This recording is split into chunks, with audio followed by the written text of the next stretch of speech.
आज मोदी सरकार कहती है कि लोग कहते हैं कि मोदी सरकार ने देश बेच दिया। लगातार ये सवाल मीडिया में उठते रहते हैं, सब भाई लोग कहते हैं मोदी सरकार ने देश बेच दिया। मैं उस पर ये कहना चाहता हूँ, जिस इंसान ने ज़मीर बेच दिया, जिस इंसान ने ईमान बेच दिया, जिस इंसान ने अडवाणी जी जैसे वरिष्ठ नेता का सम्मान बेच दिया, जिसने शादी के बंधन का धागा बेच दिया, समझ रहे हो बात? आज उस आदमी से उम्मीद कर रहे हो वो देश नहीं बेचेगा?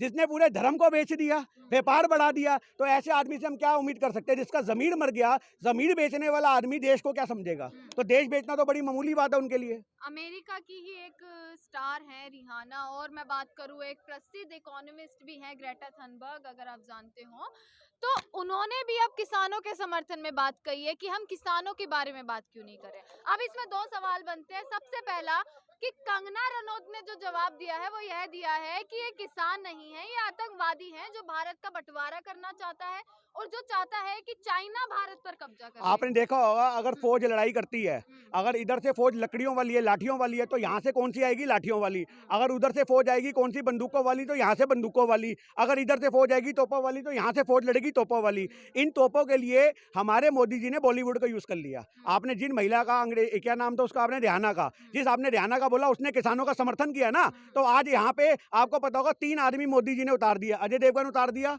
अक्षय कुमार उतार दिया, सुनील शेट्टी उतार दिया कि ले भैया अब तू उनको जवाब दे। ये तीनों बंदे किसानों को कह रहे कि ये फेक प्रोपेगेंडा है। आपको बता दूं मैं, ये आज जो हमारे को उन्होंने रिहाना का इस्तेमाल किया, विश्व वालों ने जो किसानों को सच्चा दिखाया, तो मोदी जी ने बोला अब रिहाना को जवाब हम तो दे नहीं सकते, तो उतारो अक्षय कुमार को। बड़े सवाल पूछते हैं, आम चूस चूस के खाते हो, कैसे खाते हो? अब बेटा जा तू उसको जवाब दे, रिहाना को जा तू, बेटा अजय देवगन जा तू उसको जवाब दे। आज इन्होंने उसको बॉलीवुड का यूज करना शुरू कर दिया। मतलब मोदी सरकार के पास हर एक चीज का जवाब है। आप इधर से बम फेंकोगे, ये उधर से बम फेंकेंगे। नहीं, सरकार ने भी इसके बारे में कहा है। सरकार ने उल्टा जो ऐलान किया है या बयान जो दिया है अपना, उन्होंने कहा है कि बिना तथ्यों के आप बात मत कीजिए हमारे देश के बारे में। आज सरकार ने तो उनको भी कह देना थोड़े दिन बाद वो खालिस्तानी प्रमोटर हैं। सरकार ने तो रिहाना को भी बोल देना ये पैसे से फंडिंग करती फिर रही है। समझ रहे हो बात? ये फंडिंग की सरगना है पूरी की पूरी जो जम के बैठी हुई है। आज मुद्दा क्या है? आज मुद्दा यहाँ पर ये है कि जो भी किसानों के पक्ष में खड़ा होगा, सरकार को कोई ना कोई एजेंडा तो चलाना है। मेरी बात समझ रहे हो बात? आज सरकार ने एजेंडे सेट कर रखे कि हमारे पास हर बात का जवाब होगा। तो आज मैं यही कहना चाहता हूँ कि सरकार की जो नीतियां हैं वो देश विरोधी हैं।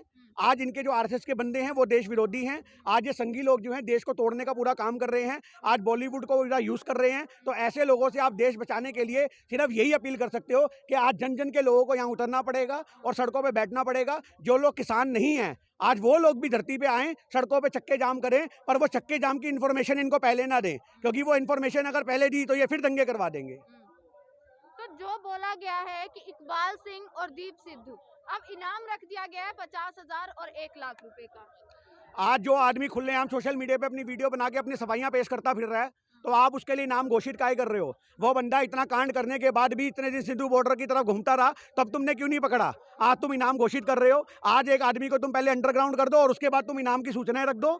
आज मुद्दा क्या है? आज मुद्दा तो उन्हें बचाने का था। जब उनको बचा लिया गया तो बाद में ये प्रावधान निकाल दिया कि लो जी अब हम ये काम कर रहे हैं। तो ये जो चीजें हैं सरकार की, ये रणनीतियां हैं और किसान उसमें फंसने वाला है नहीं, जितनी मर्जी रणनीति अपना ले।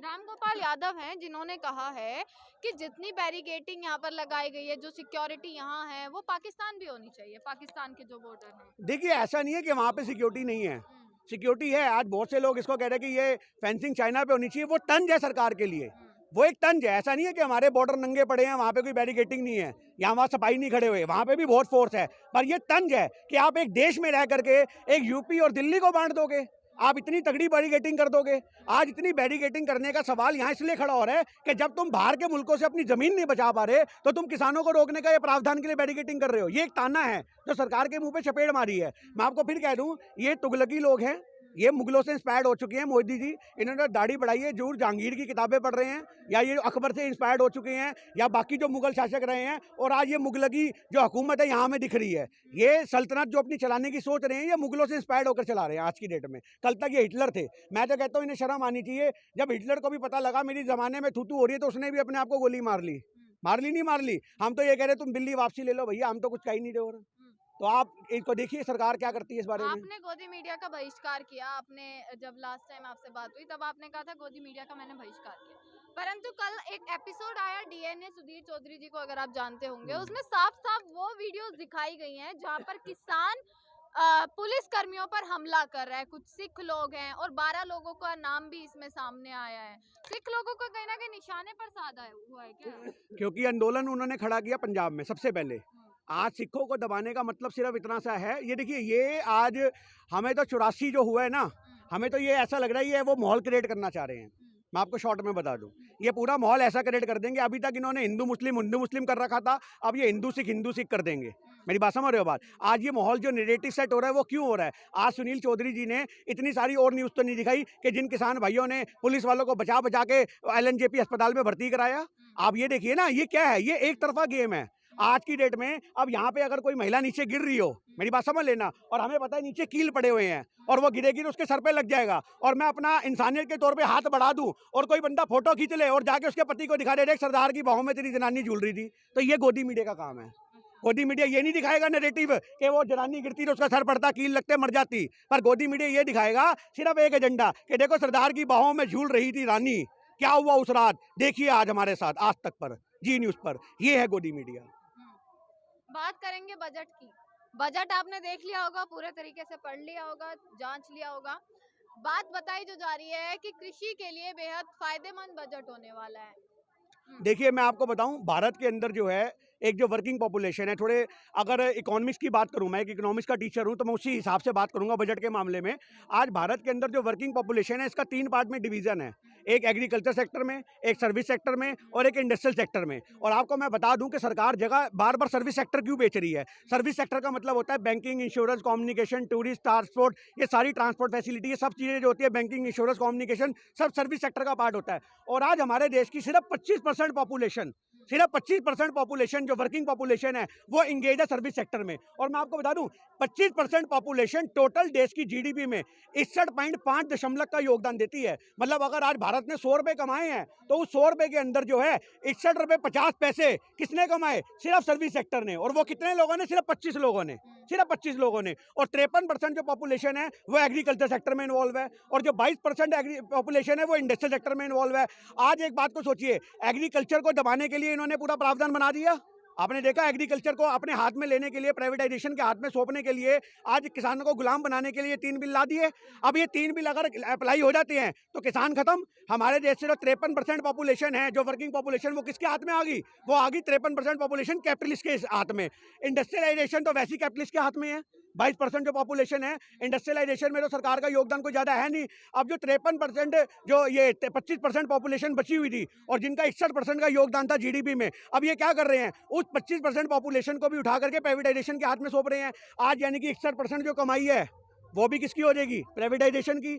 आज जो इंडस्ट्रियल सेक्टर से कमाई है वो पहली प्राइवेट सेक्टर की है। एग्रीकल्चर को तुमने सौंपने के लिए प्राइवेट के हाथ में ये कानून बना दिए तो भारत बच्चा का, भारत तो पूरा देश ही बिक गया। ये तीनों सेक्टर ही बेच दिए इन्होंने। तो आज जो बजट जो बनाया गया इसमें सब कुछ ही बेचने के प्रावधान है, LIC तक को बेचने का प्रावधान है। ये क्या है? ये बजट जो बनाया गया है ये कैपिटलाइजेशन को प्रमोट कर रहा है। एक्चुअली मोदी जी जो है वो पश्चिमी देशों की नीतियां हमारे देश में अप्लाई कर रहे हैं और उनको नहीं पता कि यहाँ अप्लाई नहीं हो सकती। एक एग्जाम्पल से समझाता हूँ। आज एक बंदा फॉरेन में जिम जा रहा है और जिम वाला उसको डाइट दे रहा है, तो सुबह इतने मुर्गे खा, दोपहर को 6 अंडे खा, रात को देसी घी पी, उसके बाद तू दूध पी, उसके बाद तू सलाद खा। वो अंग्रेज को डाइट दी। उनके वहाँ का जो वातावरण है, इन्वायरमेंट है, वो डाइजेस्ट कर लेगा। उसने अगर वहाँ पे सवेरे मुर्गे पड़े तो दोपहर तक हजम है, फिर उसके बाद अगर वो सलाद खाएगा तो 1 घंटे में हजम है। आज अगर वही डाइट उठा करके आप भारत के लोगों को दे दोगे तो उन्हें खूनी दस्त लग जाएंगे। क्यों? वो डाइजेशन नहीं कर सकते। हमारे यहाँ का इन्वायरमेंट वैसा नहीं है हम उसको डाइजेस्ट कर सकें। तो आज क्या है कि आप पश्चिमी देशों के जो फॉर्मूले यहाँ पर अप्लाई कर रहे हो, ये सारी केन्सियन थ्योरी है।